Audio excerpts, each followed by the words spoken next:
Today on Cyberwork, Mathieu Gorge walks your C-suite board through the scary task of getting serious about cybersecurity. Using his 5 pillars of cybersecurity framework and his book, The Cyber Elephant in the Boardroom, Mathieu takes complex, confusing regulatory frameworks and maps them in a language that non-tech-fluent board members can easily understand. That's all today on Cyberwork. I'm also excited to announce a new hands-on training series called Cyberwork Applied. Every week, expert Infosec instructors and industry practitioners teach you a new cybersecurity skill and show you how that skill applies to real-world scenarios. You'll learn how to carry out different cyber attacks, practice using common cybersecurity tools, follow along with walkthroughs of how major breaches occurred, and more. And it's all free. Just go to infosecinstitute.com/learn or check out the link in the description and get started with hands-on training in a fun environment. It's a new way to learn crucial cybersecurity skills and keep the skills you have relevant. That's infosecinstitute.com/learn. And now, on with the show.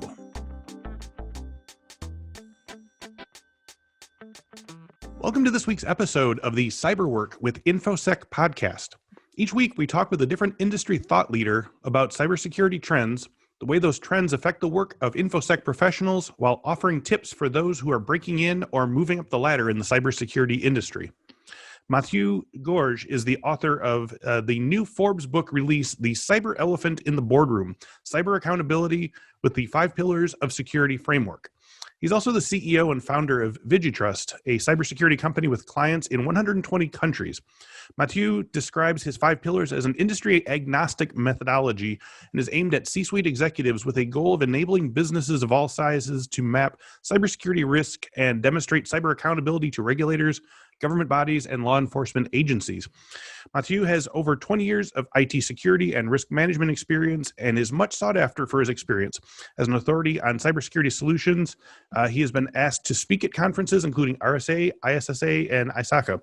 We're going to take a closer look at the 5 pillars today, find the similarities and difference with other regulatory frameworks, as well as talking in some detail about bringing your C-suite into the cybersecurity conversation. Mathieu, welcome to Cyberwork.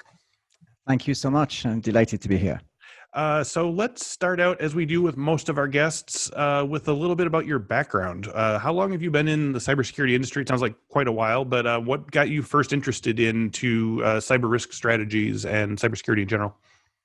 Yeah, so I've been in cybersecurity for over 20 years now. Okay. I started out working for a value-added reseller in Dublin in Ireland, selling firewalls and content security and web security. And then I developed a passion for actual data security, so the legal aspect and the risk management aspect of data. And very quickly, I decided to start my own business, which is VigiTrust. And I started VigiTrust in 2003, initially actually to provide data security training.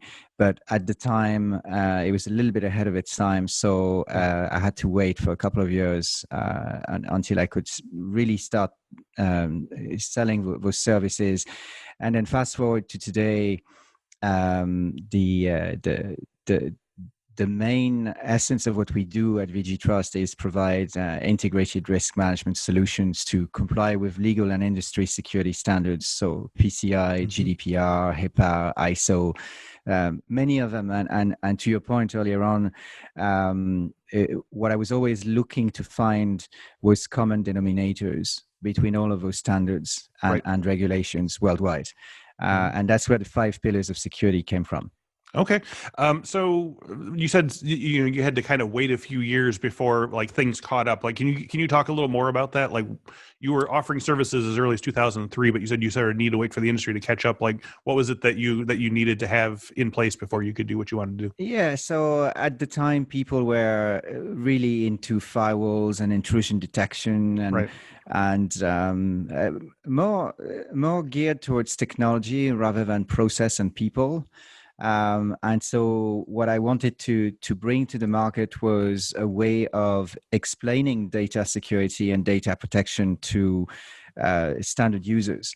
And one of the things that always struck me is that if you explain to a standard user that a firewall is like passport control at the airport, and that content security is like customs, suddenly they start understanding the value of data, right? So am I allowed to come in, and am I allowed to bring in data, and so on? And so I was always driven by demystifying technology. Okay.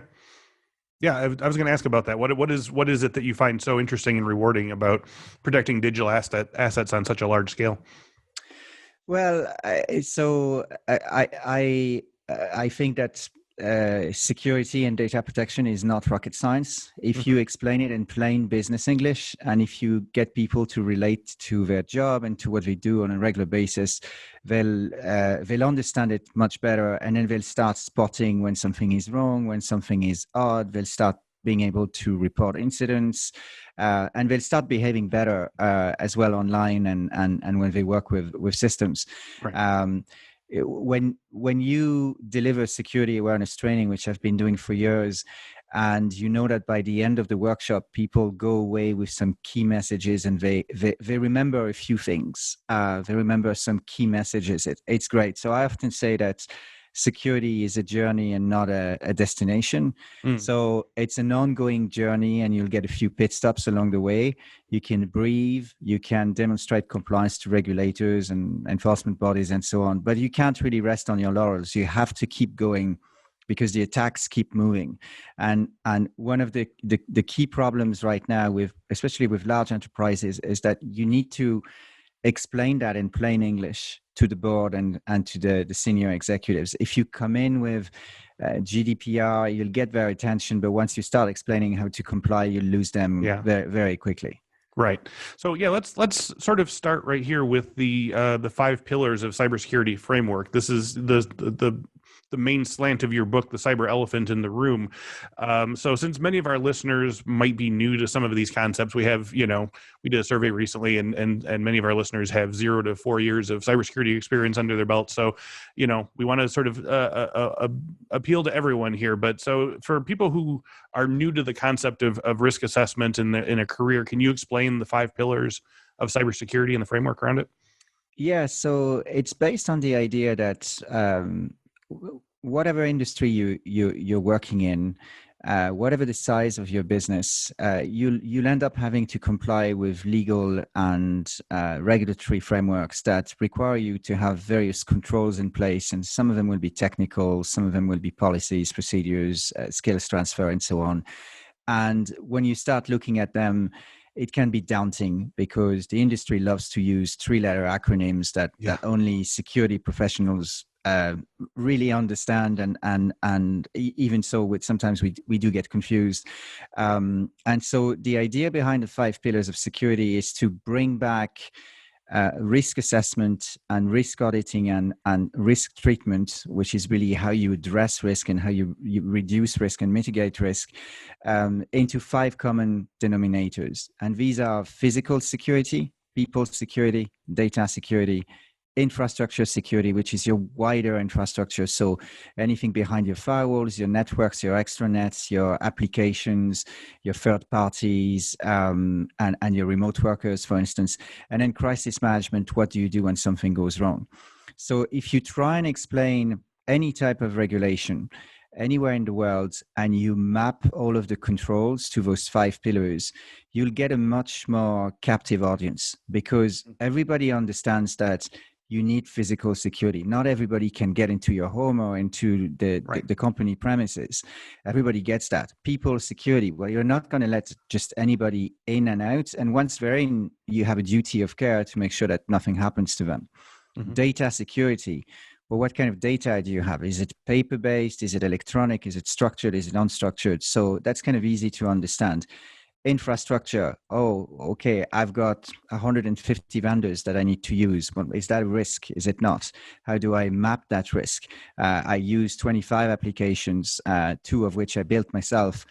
Is there a security risk with that? And then crisis management. If something goes wrong with any of the other 4 pillars, do I know what to do? Do I know who to call? Do I know what systems to shut down? Do I have a disaster recovery plan, and so on? And so once you start explaining it in those very simple terms, you find that it's easier for people to start a strategy and to start understanding what they need to do. So the next step after that, once you educate people into the value of the 5 pillars, is to do some simple questionnaires. So within the 5 pillars of security framework, in the methodology, there's 2 types of questionnaires. There's a short questionnaire, which is 5 questions per pillar, so 25 questions. Okay. And we call that a super strategic questionnaire, typically for board members. And then we've got a strategic questionnaire, which is 12 questions per pillar, so 60 questions. And out of the results of the questions, you can derive what we call red flags and action items. Red flag would be, say, for instance, if you're a cloud provider and your infrastructure security isn't great, but you still get maybe a score of 85%, but for physical security within your server farm, you answered the wrong way, then that's a red flag. It basically says that despite your overall score, there are some red flags and stuff that you need to address immediately. And then action items could be policies, procedures, training. And the questions are very simple. For instance, it could be in the super strategic questions. I am 100% confident that I have physical security systems that allow me to legally monitor who comes in and out of the business. And the answer is yes, absolutely. Yes, I think so. No, I'm not sure. No, absolutely not. I don't care, or it doesn't apply to my business. And as you can already understand, if you say I don't care, that might automatically raise a red flag. Yeah. Yeah, absolutely. Yeah. But it's in plain business English, and it's stuff that the board and C-level folks understand very well. Okay, so this is, I feel like what I'm hearing, and you can correct me on this, but this is almost kind of like an intro to the idea of, security compliances, because, there's a lot of compliances out there. There's NIST, there's Privacy Shield, COBIT, payment ones like PCI DSS, and HIPAA for healthcare and Sarbanes-Oxley. So how does the 5 pillars, it seems like this is almost kind of like a, get your initial assets mapped, and then from there you can use that to sort of apply to other compliance regulations that you need, or can you explain that to me better? Yeah, I mean, to some extent, the 5 pillars can supersede all of the frameworks and regulations that you've mentioned. In fact, we've mapped out the 5 pillars and PCI and GDPR and HIPAA and a few others. Okay. And the idea is to be able to get into a boardroom. Say if you're the chief security officer or the chief compliance officer, you come in once a month and then you tell the board, hey, we need to comply with HIPAA, we need to comply with high trust, we need to comply with PCI or whatever. And then you dial back into the 5 pillars in a language that they'll understand. And to some extent, they don't necessarily need to understand all the nitty-gritty of the actual controls for HIPAA or PCI. All they need to understand is that in order to have good physical people, data, and infrastructure security and crisis management, they need to be in compliance with HIPAA and PCI, and it's kind of a cascading from that from that angle, if that makes sense. Yeah. Oh, yeah. That totally makes sense, and that sort of shows me where it lands, and where it sort of like covers other things, and sort of envelops it and so forth. So, I think from there we want to sort of talk about the one of the key aspects of the 5 pillars. As you said, it's written kind of in business language, and specifically of the book, is that there's this integration with the C-suite, between the IT and cybersecurity departments. So, this has been an ongoing problem for a while now, that we hear about, is that, getting the C-suite on board with allocating funds for security problems or headspace or resources, can resemble the 5 stages of grief, as you said, with leadership passing through denial and anger and grief and bargaining and acceptance on their way to implementation. But, some C-suites might never make it past the denial stage. So there's, a lot of problems to conquer. So, to start with, for cybersecurity pros who are dealing with a C-suite that thinks of the company's cybersecurity posture as, quote, IT's problem, how do you get leadership to realize their crucial role in driving and directing security and risk strategy? Yeah, so again, I think that the first step is to make sure that you speak their language, right? Mm-hmm. So if you look at board level, C-level folks, what they're focused on is strategy, growth, potentially profits, economies of scale, Yep. recruitment, and so on. So you need to be able to position security and compliance as a value add to those KPIs that they're used to. Okay. And one way to do that, and it's covered actually in the book by one of the guest chapter contributors, Bob Gartner, is he talks about enterprise risk management and talks about putting cyber and compliance on the company's balance sheet and on the P&L, so that there are models out there that allow you to say, okay, don't necessarily just look at the cost of an incident. So the cost of an incident, could be a cost per record or per breach or whatever. Right. And that's a cost that to some extent can be offset by some cyber insurance and other insurance, but it's definitely a cost, but it doesn't actually add value. It's just like, it's a cost of fixing things. Whereas if you explain it in the right way and you use the right models, you're able to say, by investing in cybersecurity, technology, process, and people, you'll actually add value to the organization, and you literally add value to the share price, because you're able to add a line in your balance sheet that actually provides a value to all of that effort, as opposed to coming in from the angle of something went wrong, we need to fix it. So if we don't prepare for that, it might cost us 40 million. Right. The way to look at it is to say, well, if we invest 10 million, we'll never really have to worry about that problem. That's one way of doing it. The next thing is to try and explain to them that it's not rocket science. At the end of the day, the technology is there. Technology is good. It keeps evolving. It's easier to manage. Back in the day, actually, when I started in cyber, you needed an engineer to install a firewall. Nowadays, it's just, you just click next, and anybody can install a firewall, right? So the technology is easier to implement, and standard technology, standard like first line of defense, second line of defense. So we need to get them to focus on the process, the policies, and the role of the users. And we need to make sure that users understand that they add value to the overall security posture of the business. And that's done through ongoing security awareness, not just like once a year to tick the box. Yes, for sure. Like I like PCI. PCI is it's a great framework if you don't know where to start, because it's very prescriptive. If you look at requirement 12.6 of PCI, it states that you need to train employees upon hire and once annually thereafter on credit card security. That's great. It's a good start, but it's not enough. So I'm a great believer in ongoing training every month, a little bit of information, and then a couple of events around Cybersecurity Awareness Month, maybe Global Privacy Day, to do this on a regular basis. And then to go back to your initial question about what else can you do to get the attention of the board, I would stay away from fear, uncertainty, and doubt. I actually don't really like that approach. I don't think there's anything wrong in providing details of competitors that have been hacked. But I also think that you need to put that into an overall global context. So I would highly recommend that when you try and raise the awareness, and if you really want to have numbers, or if you want to have names, you use reports like the Verizon Daily Breach Investigations report, now in its 13th edition, which shows you the evolution of threats and which shows you the difference between a security incident and a breach.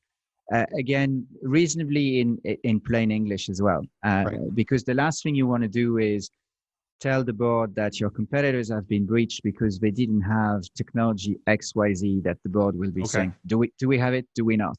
Yeah, that leads into my next question, because I thought I knew what the answer was going to be, but now that I'm hearing, we have a different thing going on. So, one of the things that we always hear about is, my C-suite is very set in their ways, and they don't have a baseline tech knowledge. I've had former bosses that didn't own a computer, and they had their secretary print out their emails for them and things like that. But it doesn't sound like there's as much of a focus here on needing the C-suite to have a baseline technical knowledge as much as just understanding the scope of the problem. Is that the case? Do you think that they still sort of need to know a small amount of like the process that you're asking them to authorize and implement? So yeah, I mean, there's kind of an underlying aspect that you would expect them to understand what a firewall is, what a network, what an extranet is, what a website might be, the difference between company-owned devices and personal devices, that kind of stuff. But you certainly wouldn't want to, you wouldn't need to have them understand the latest point-to-point encryption technology. Sure. Or I don't think. I don't think they need to know that, but knowing the scope and the breadth of the work that needs to be done, yes, that's something that the framework is very good at doing, because it does it in very simple terms. Okay, so there is sort of a guide in there of getting them just enough knowledge that they know to sort of understand what they need to know. Yeah, and so if you look at the book, the cyber elephant in the boardroom, the book actually starts out by going over a number of security incidents and security breaches in very simple terms, some of them that I've seen throughout my career. Then it starts talking about the regulations and the kind of stuff that you need to take away from the regulation. For instance, if you look at the OCC in the US for banks, it's all about third-party risk and managing your vendors. If you look at PCI, it's all about managing any entity that will store, process, or transmit credit card holder data. You look at GDPR, it's all about personal data in Europe, CCPA in the US, and so on. And so you do need to convey all of those messages quickly so that they understand that some requirements are more technical than others. Some are regional. Some might look like they're regional, but they're actually extraterritorial, like GDPR or CCPA. Sure. But once you explain those concepts within 5 or 10 minutes, that's really all you need. Mm-hmm. Okay. And so the 5 pillars concept, so it sounds like it integrates pretty well into things like GDPR and European regulations. It does, yeah. So we've done a complete mapping of the articles and recitals of GDPR and the 5 pillars. And so you find them within each of the pillars. Some of them are actually in a couple of pillars because they cover different areas, but it's actually easy to use that way. And so picture this. So if the CSO says to the board, well, we have an issue, we've had a data subject request, they explain what that is to the board, and they say, okay, what we need to do now is we need to prepare so that if that happens again, we can demonstrate compliance with GDPR. So they explain GDPR and they say, okay, well, there's 99 things to do with GDPR, and we've mapped them back to physical security, people security, data security, infrastructure, and crisis management. And suddenly they'll say, oh yeah, we can do that. That's not rocket science. Okay. Yeah. So I guess moving to that, to move from sort of theory to action, once our hypothetical C-suite moves past denial and springs into action and even get some fast education what they need to know, what are the first steps to creating and crafting a comprehensive risk assessment plan and security strategy, especially if you haven't really had one up to this point? So I think you need to firstly understand what you can do with risk, right? So risk is something that could happen to an asset, and the asset could be physical or logical or a mix, right? So you would have a risk to your laptop being stolen. That's an asset. A risk to your staff because they can be victims of a social engineering attack, or maybe risk to a process, which would be a mix of staff and physical asset, physical and or logical assets. So you could have a risk to a piece of software that you've written because it's full of holes and a hacker could get in. There's only a few things that you can do with risk, and it's important that you get your board and your C-level folks to understand that. You can ignore the risk, and you should never ignore the risk. That's really not a good strategy moving forward. No. You can reduce the risk. Now, when you reduce the risk, essentially you mitigate the risk by typically by putting in place a mix of technical safeguards, using technology or settings, policies and procedures, governing how you're going to do that, and then training, making sure that people know what to do. You can transfer the risk to some extent. So you might say, well, the risk associated with my call center doesn't really belong to me because the call center is managed by a third party. So the good thing about that is that the guys that manage the call center will know what to do. And they'll probably be more proficient in call center security than you are. However, the risk still belongs to you. So you can transfer the operational risk, but not the actual legal risk or ownership of risk. And then eventually you end up with a residual risk. So you've mapped the risk, you know what assets it applies to. You then put in safeguards, and you end up with a residual risk surface. And at that stage, you have to decide, am I willing to accept that risk or not?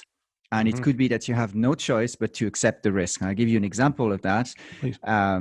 If you want to take payment by credit card and you need a point-of-sale device, well, the point-of-sale device is as secure as it is. It's typically very secure, but there's always a risk that at some stage the software won't be updated the right way. And you just have to accept that risk to do business. So you explain the concept of risk to your target audience, the board and the C-level, and then you explain to them that you're going to assess the risk for a given scope. Again, the scope could be the call center, it could be the server farm, it could be factory A or factory B, it could be premises 1 or 2. And you assess the risk there against typical attacks. And normally to do that, you use methodologies like ISO or NIST or CIS. And again, that's very good for operational people. What the 5 pillars does is it makes it possible, it empowers the C-level folks to do their own risk assessment, right? So am I confident that I have good physical security? Yes, no, maybe, I don't care, it's not my problem. Do you see where I'm going with that? Yeah, absolutely. So I want to sort of jump past that. So let's say, for instance, that in our hypothetical C-suite example here, we got what we wanted. They said we're going to do it. We understand the scope of the problem. They implement it. They allocate the funds. They hire new people.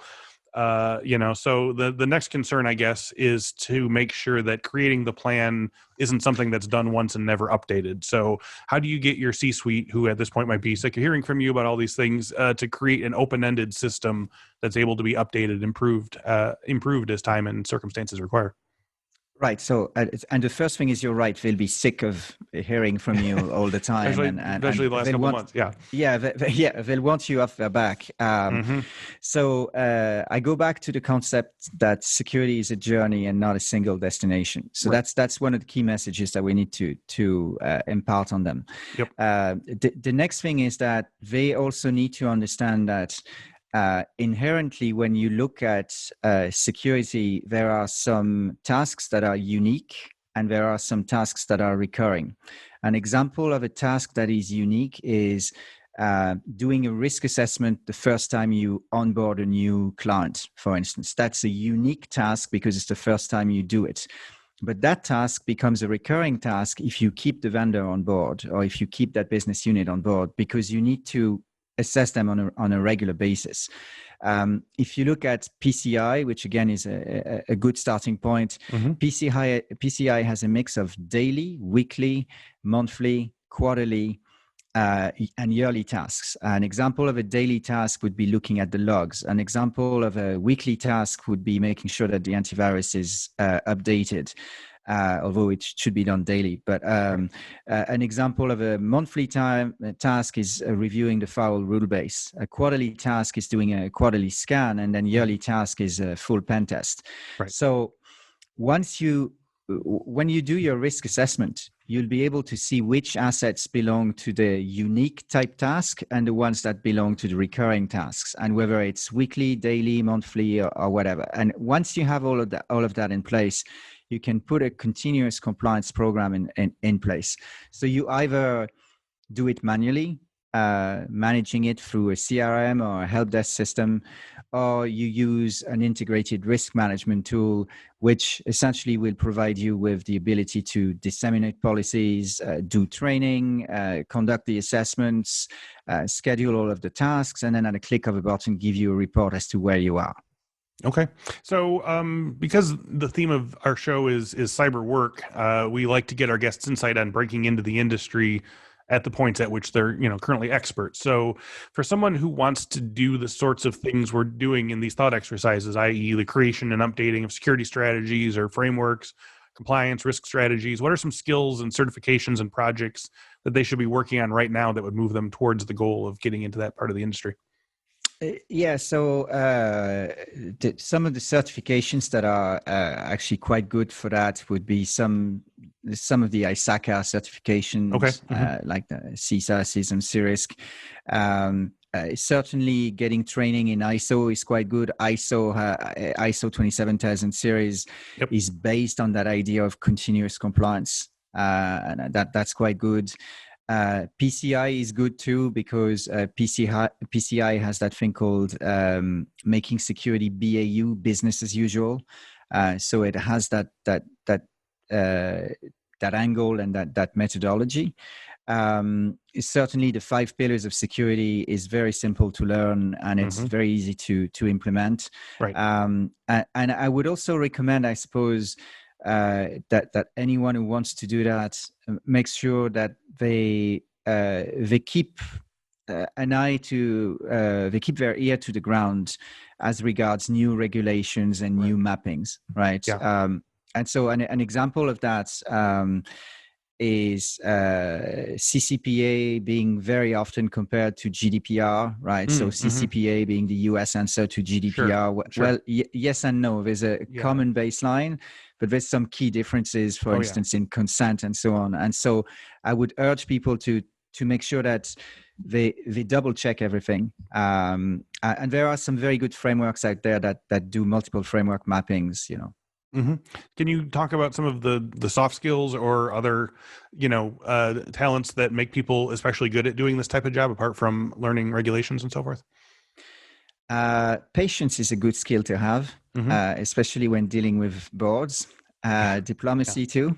I think that, and it's an example that I give in the book, that I was asked once to do a 20-minute presentation to the board of a NASDAQ company, and just to talk about cyber accountability.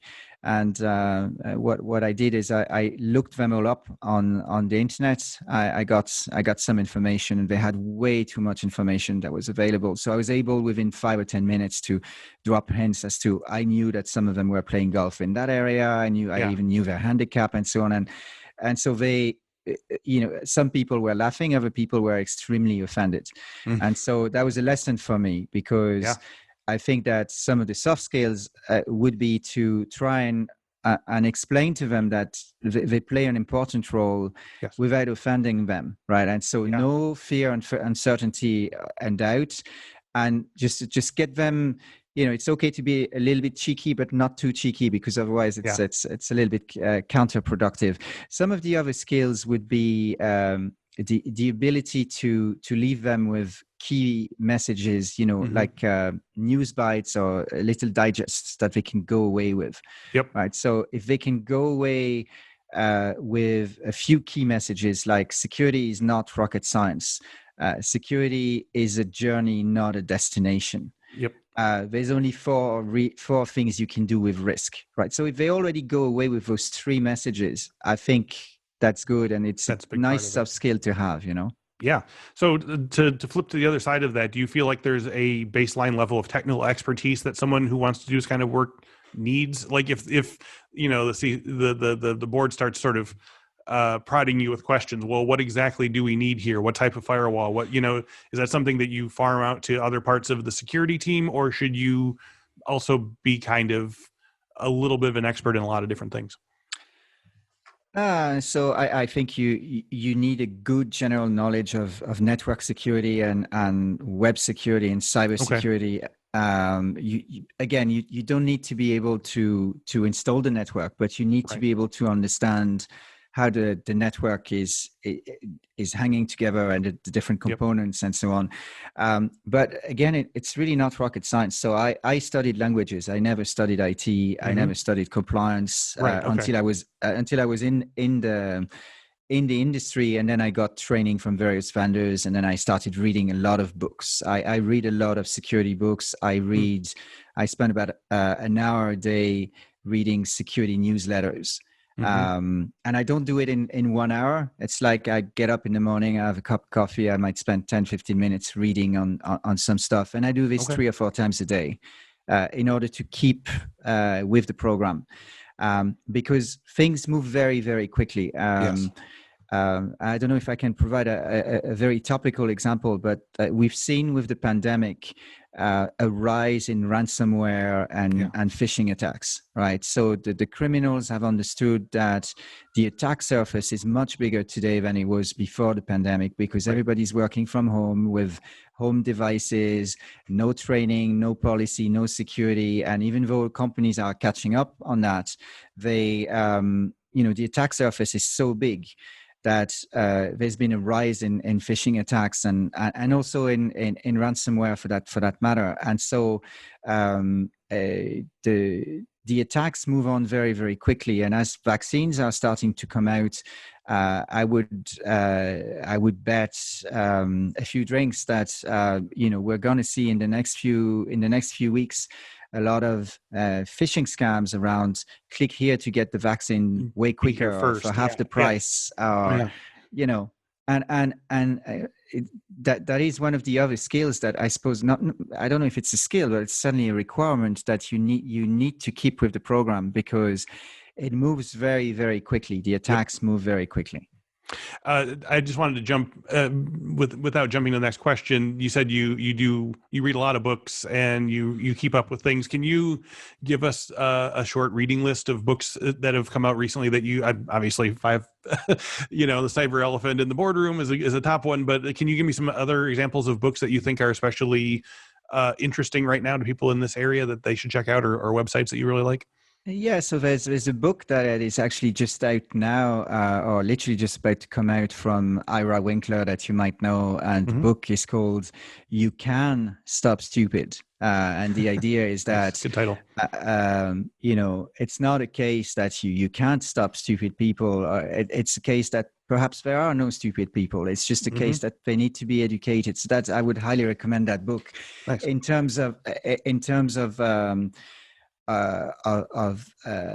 publications that I read on a regular basis, and the usual suspects, the CSO Online, the SC magazines, and so on. But I tend to read a lot of the reports from the Ponemon Institute. I find them very good. Yep. I read a lot of reports from the ECIT and CISIT, who specialize in critical infrastructure protection and protection of airports and that kind of stuff. I also spend a reasonable amount of time every year doing guest lectures in universities, and that allows me to talk to research students and find out what they're doing. Right now, it's all about AI and ML. 2 years ago, it was all about blockchain that was going to solve the world. Still hasn't happened, but it might. Who knows? But you have to keep with the program that way. Yeah. So as we wrap up today, what tips or advice would you have for C-suites or the security teams working with them who might feel overwhelmed by all these difficult decisions they need to make? So where do you start if you really are just afraid to even sort of dip your toe in the water? I think using a very simple framework like the 5 pillars of security, just one slide saying, hey guys, we need to comply with 35 different regulations. We've mapped them out to those 5 pillars. It's a well-known methodology. It's very easy to understand, very easy to use, and it's going to help us drive the strategy and translate our requirements from an operational perspective into your strategic requirements. That's easy to do. Of course, they can buy the book and read the book, but not everybody has time to read the full book. I would certainly get them to watch podcasts and like this podcast and try and understand the key messages. Yeah. Because at the end of the day, it really is not rocket science. I know I'm repeating myself, but the good news is that everybody can understand it. Everybody can very quickly see where they are. Are they going the right direction, security and compliance wise, or are they lagging behind? And nobody wants to lag behind. And so I would start that way, and then I would make sure that I get a seat at the table on a regular basis. Ideally every month, but if not every month, every quarter. Once a year is not enough. Yeah. So last question here, and then we'll send you on your way. If people want to know more about the cyber elephant in the boardroom or your 5 pillars of cybersecurity framework, where should they go online? Is there a central website for that? Yeah, so they can go to 2 places. They can obviously go to VigiTrust, which is www.vigitrust.com. They can go to my own website, which is Mathieu Gorge in one word.com. And of course, we can go to ForbesBooks.com where the book will be listed. Okay. Mathieu, thank you for being our guest today on Cyberwork. This was very insightful. Thank you so much. I appreciate the opportunity. And thank you all for listening and watching. If you enjoyed today's video, we come out every Monday at 1 p.m. on our YouTube page. It streams live at 1 p.m. You can chat along if you want to talk with people who are watching the episode for the first time. Also, if you want to hear us in your ears during your work week, we obviously will do this as an audio podcast as well. Just search Cyberwork with Infosec in your podcast catcher of choice. I'm also excited to announce a new hands-on training series called Cyberwork Applied. Each week, expert Infosec instructors and industry practitioners teach you a new cybersecurity skill and show you how that skill applies to real-world scenarios. You'll learn how to carry out different cyber attacks, practice using common cybersecurity tools, follow along with walkthroughs of how major breaches occurred, and more. And it's all free. So go to infosecinstitute.com/learn or check the link in the description and get started with hands-on training in a fun environment. That's infosecinstitute.com/learn. Thank you once again to Mathieu Gorge and VigiTrust, and thank you all for watching and listening. We will speak to you next week.